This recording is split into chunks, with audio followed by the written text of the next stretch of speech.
अस्सलाम वालेकुम। आज का जो हमारा टॉपिक है वो है कि जो प्रिकॉशनरी मेजर्स हम अप्लाई कर सकते हैं एट हाउस होल्ड लेवल पे, कि अपने घर में हम अपनी जो है वो सेफ्टी के लिए क्या मेजर्स ले सकते हैं डेंगू की जो ब्रीडिंग है या जो उसकी रेस्टिंग साइट्स हैं उनको ख़त्म करने के लिए।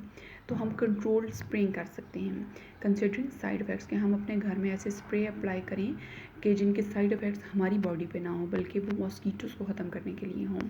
इसके अलावा हम जो है वो क्या कर सकते हैं, हम उस स्प्रे को फर्नीचर के नीचे कर सकते हैं, कर्टन्स के पीछे कर सकते हैं, जो डार्क कॉर्नर्स हैं हमारे घर के वहाँ पे कर सकते हैं, स्टोर्स वगैरह में, या फिर जो ऑल जंक आइटम्स हैं घर में उनको रिमूव करके जो इसकी मॉस्कीटोज़ की एड्स मॉस्कीटो की रेस्टिंग साइट्स हैं, जो इसकी ब्रीडिंग हेवन्स हैं, जो इसकी रहने की जगह हैं, उनको ख़त्म कर सकते हैं। So these are the precautionary measures that will be taken on at household level. So अब हम अपने लेक्चर की तरफ आते हैं। आज का जो हमारा टॉपिक है वो है चैप्टर 13 का पेज नंबर 251 पे, क्लाइंट एंड सर्वर। क्लाइंट क्या होता है? A client is a computer in the network that is connected with a server to access different resources. जैसे नीचे एक डायग्राम है, तो अब इस डायग्राम में डिफरेंट क्लाइंट्स हैं, डिफरेंट क्लाइंट्स कंप्यूटर्स हैं जो कि कनेक्टेड हैं सर्वर कंप्यूटर से। अब ये सर्विसेज हासिल कर सकते हैं उस सर्वर से जिसके साथ ये कनेक्टेड हैं। अब वो सर्विसेज क्या हो सकती हैं? वो कोई रिसोर्सेज हो सकते हैं, वो कोई प्रिंटर शेयर कर सकते हैं, वो कोई उसकी स्टोरेज कैपेबिलिटी को शेयर कर सकते हैं। तो डिफरेंट टाइप की जो है वो एडवांटेजेस हासिल कर सकते हैं क्लाइंट अपने सर्वर से। वो कोई भी चीज़ है तो उसके लिए रिक्वेस्ट भेजेंगे सर्वर को, एंड देन सर्वर जो है वो उस रिक्वेस्ट के अकॉर्डिंग उसको फुलफिल कर देगा। The client send request to the server for resources, the server computer provides the requested resources to the client computer. The client computer is less powerful than server computer. जो computer server होता है वो more powerful होता है, उसके पास storage capability ज़्यादा होती है, उसके पास रिसोर्सेज ज़्यादा होते हैं, और जो क्लाइंट होते हैं उनके पास ये तमाम चीज़ें जो होती हैं वो लेस होती हैं। तो वो इन चीज़ों को जो है फिर शेयर कर लेता है अपने सर्वर कंप्यूटर से। अब सर्वर कंप्यूटर क्या होता है? A server is a computer that provides services to the computer and other devices connected to the network। कि जो भी कंप्यूटर्स नेटवर्क के साथ कनेक्टेड हैं उनको सर्विसेज कौन प्रोवाइड कर रहा होता है? Server computer. Server computer is more powerful than other computer in the network. Different services provided by the server are as follow. अब जो सर्वर कंप्यूटर सर्विसेज प्रोवाइड करता है वो कौन कौन सी हैं? The first one is control access to the hardware, software and data. कि जो हार्डवेयर है, जो सॉफ्टवेयर है और जो डेटा है उसको एक्सेस किसने करना है? मल्टीपल क्लाइंट्स ने। तो किस क्लाइंट को जो है वो अभी रिसेंटली एक्सेस प्रोवाइड करनी है हार्डवेयर से रिलेटेड या सॉफ्टवेयर से रिलेटेड या डेटा से रिलेटेड, इस चीज़ को कौन कौन कंट्रोल करेगा? Server computer. सेकंड आता है centralise storage for software, data and information. कि जो सर्वर कंप्यूटर होता है उसकी स्टोरेज कैपेबिलिटी होती है ज़्यादा रादर देन क्लाइंट कंप्यूटर। सो जो ज़्यादा सॉफ्टवेयर्स होते हैं, जो मेन डेटा होता है, जो इन्फॉर्मेशन होती है वो रखी जाती है सर्वर कंप्यूटर पे, और एज़ रिक्वायर्ड जो है वो क्लाइंट उसको एक्सेस कर सकते हैं। थर्ड पॉइंट आता है इसका प्रोसेसिंग डेटा। जो प्रोसेसिंग कैपेबिलिटी होती है सर्वर की वो भी ज़्यादा होती है। तो क्लाइंट जो है वो अपना कोई भी रिक्वेस्ट है तो वो सर्वर को भेजेंगे, सर्वर उस पर प्रोसेसिंग अप्लाई करके रिजल्ट जो है वो क्लाइंट को वापस भेज सकता है। फिर आता है फोर्थ पॉइंट इसका शेयरिंग सॉफ्टवेयर। कि सॉफ्टवेयर अगर सर्वर कंप्यूटर पे इंस्टॉल्ड है तो सारे जो क्लाइंट्स हैं वो उसको शेयर कर सकते हैं। Last one is managing network traffic. अब बहुत सारे जो क्लाइंट्स हैं वो सर्वर से एट द सेम टाइम भी कभी हो सकता है कि वो सेम डेटा को एक्सेस करना चाह रहे हैं, वो सेम जो है वो डेटा की कॉपी को एक्सेस करना चाह रही हैं। तो फिर ये काम सर्वर का है कि उसने कैसे जो है वो नेटवर्क की ट्रैफिक को कंट्रोल करना है, इस चीज़ को भी मैनेज करना सर्वर ने है। नेक्स्ट आता है dedicated server. The first one is client and server and the second one is dedicated server. अब डेडिकेटेड सर्वर कौन सा होता है? ये इसका पहला पॉइंट है क्लाइंट एंड सर्वर का। डेडिकेटेड सर्वर वो होता है जिसमें लाइक इसकी एग्जांपल ऐसे है कि जैसे स्कूल में एक ही टीचर जो है वो इंग्लिश भी पढ़ा रहा है, वो उर्दू भी पढ़ा रहा है, वो मैथ्स भी पढ़ा रहा है, वो इस्लामियात भी पढ़ा रहा है, वो पाक स्टडी भी पढ़ा रहा है। तो एक ही टीचर जो है वो सारे काम कर रहा है। लेकिन कॉलेज में जब आप आते हो तो यहाँ पे डेडिकेटेड टीचर्स होते हैं। अगर फिज़िक्स का टीचर है तो वो फिज़िक्स ही पढ़ा रहा है, मैथ्स का टीचर है तो वो मैथ्स ही पढ़ा रहा है, यानी वो डेडिकेटेड होते हैं टू वन टास्क। इसी तरह डेडिकेटेड सर्वर क्या होता है? Dedicated server are used to perform one specific function such as handling email. Dedicated server are used to perform the tasks that require a lot of time. Different types of dedicated server as follow. Dedicated serवर कौन से होते हैं? जो एक specific task के लिए होते हैं, यानी उन्होंने वही काम करना है, उसके अलावा वो किसी चीज़ पे फोकस नहीं करेंगे, उनका किसी चीज़ से कोई कंसर्न नहीं है। तो अब इसकी कुछ एग्जांपल्स हैं। The first one is print server. A type of server that manages printing job is called print server. A network with centralized printing service will have a print server. कि एक network जिसमें एक ही printer मौजूद है तो उसमें centralised printing service मौजूद होगी। अब जितने भी कंप्यूटर हैं, क्लाइंट कंप्यूटर, जो कि उस नेटवर्क को शेयर कर रहे हैं, तो वो उस प्रिंट सर्वर से अपने पेजेस को प्रिंट करवा सकते हैं। This server routes print jobs to the appropriate devices. It also prioritize the printing according to order of request. कि जैसे जैसे जो है वो रिक्वेस्ट की जाएगी उसके अकॉर्डिंग जो प्रिंटर है वो प्रायोरिटी के अकॉर्डिंग क्लाइंट्स के जो पेजेस हैं उनको प्रिंट करवा देगा। अब इसमें वो देखेगा कि पहले मुझे किसने रिक्वेस्ट भेजी है, बाद में मुझे किसने रिक्वेस्ट भेजी है, तो वो एक ऑर्डर में जो एक सीक्वेंस में जो प्रिंटिंग रिक्वेस्ट हैं उनको फुलफिल करवा सकता है। Next one is application server. A type of server that stores and distributes a set of application software to each system on the network is called application server.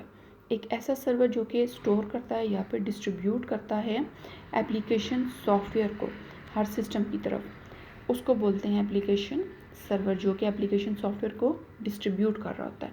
That is known as application server. The user upgrades and installs new software once an application server rather than deploying the programs throughout the organization. कि जो user होता है वो एक दफ़ा एक software उसने करना है, यूज़ करना है, तो वो उसको अपग्रेड कर सकता है, वो उसको अपने सिस्टम में इंस्टॉल कर सकता है और बार बार जो है वो दोबारा से उसको बोरो नहीं करेगा बल्कि वो इंस्टॉल कर लेगा। नेक्स्ट आता है डेटाबेस सर्विस। डेटाबेस बेसिकली क्या आता है? ऑर्गेनाइज्ड कलेक्शन होती है रिलेटेड डेटा की, जिसको एक एफिशिएंट और कॉम्पैक्ट मैनर में स्टोर करवा दिया जाता है। तो डेटाबेस सर्वर क्या करता है? A type of server that manages the database of an organization is called database server. It is dedicated to database storage, queries and retrievals. कि ये क्या करता है? डेटाबेस के अंदर जो क्यूरीज होती हैं वो स्टोर्ड होती हैं, उनको जो है वो एक्सेस किया जा सकता है डिफरेंट उस पर क्यूरी अप्लाई करके, लाइक सेलेक्ट ऑल या सेलेक्ट सम कॉलम्स या व्यूज़ उस पर अप्लाई किए जाते हैं, तो इस तरह जो है डेटा उसमें से रिट्रीव किया जा सकता है। So that is the database server. Next one is email server. A type of server that handles a large volume of incoming, outgoing and internal email is called email server. एक ऐसा server जो large volume of जो है वो email जो आ रही होती हैं, जो जा रही होती हैं, जो सिस्टम में मौजूद होती हैं, उन चीज़ों को कंट्रोल करता है. That is known as email server. It remains connected to the internet. It may be located at any place in the world. कि ईमेल सर्वर जो है वो दुनिया में किसी भी कोने पे हो सकता है और इसके लिए ईमेल सर्वर के थ्रू ईमेल को रिसीव करने के लिए आपका इंटरनेट पे कनेक्टेड होना जो है वो मस्ट है. Next one is communication server. A type of server that handles all communication between the network and other networks is called communication network. कि जो different networks आपस में communication कर रहे होते हैं, different एक network का जो node है वो connected है with another node of another network, तो उस तरह की जो communication होती है that is handled by communication server. It also manages internet connectivity. All requests for information from the internet and all messages being sent through internet passes through communication server. कि जो भी डेटा भेजा जाता है या फिर आ रहा होता है या सेंड किया जा रहा होता है तो वो सारा जो है वो इस सर्वर के पास से गुजर कर जाता है, यानी इसकी नॉलेज में होता है. Email servers, web servers and other device needed to communicate with the internet usually route all their traffic through communication server. जो आप ईमेल्स भेजते हो, जो वेब पे आप डिफरेंट जो है वो काम कर रहे होते हो या किसी भी आप डिवाइस से जो है कम्युनिकेट कर रहे होते हो, तो वो जो सारी कम्युनिकेशन होती है, वो जो सारा ट्रैफिक होता है वो राउट हो रहा होता है, वो अपना पाथ चूज़ कर रहा होता है कम्युनिकेशन सर्वर के through. It provides a single point of contact with the outside world and make it easier to secure the network from hackers। तो जो कम्युनिकेशन सर्वर होता है वो एक तो आपका राब्ता कायम करता है और दूसरा जो है वो आपकी जो कम्युनिकेशन होती है उसको सिक्योर करता है। Secure to worm secure from hackers. जो हैकर कौन से होते हैं जो आपके डेटा को हैक कर सकते हैं, यानी अनऑथोराइज्ड या इलीगल मेथड से आपके डेटा को एक्सेस कर सकते हैं। These are the hackers. Next one is web server. A type of server that is used to host a website available through the internet is called web server। जो internet पे different websites होती हैं, like किसी university की या किसी college की website है तो जिस पे आप सारी नॉलेज हासिल कर सकते हो, तो उनको वेबसाइट्स को होस्ट कौन कर रहा होता है? Web server. The web servers run specialised software that enables them to host web pages। अब जो वेबसाइट्स होती है उस पर स्पेशल किस्म के जो हैं वो वेब सर्वर पे सॉफ्टवेयर्स होते हैं जो कि वेबसाइट के अंदर जो वेब पेजेस होते हैं वो उनको एनेबल कर रहे होते हैं, उनको यूज़ेबल कर रहे होते हैं, यानी उन पर जब यूज़र जाके कोई भी चीज़ एक्सेस करना चाहता है तो वो व्यूएबल होते हैं। Next one is authentication server. Authentication के नेम से जा रहा है कि जो अथोराइज्ड यूज़र होता है जिसको लीगल राइट्स होते हैं।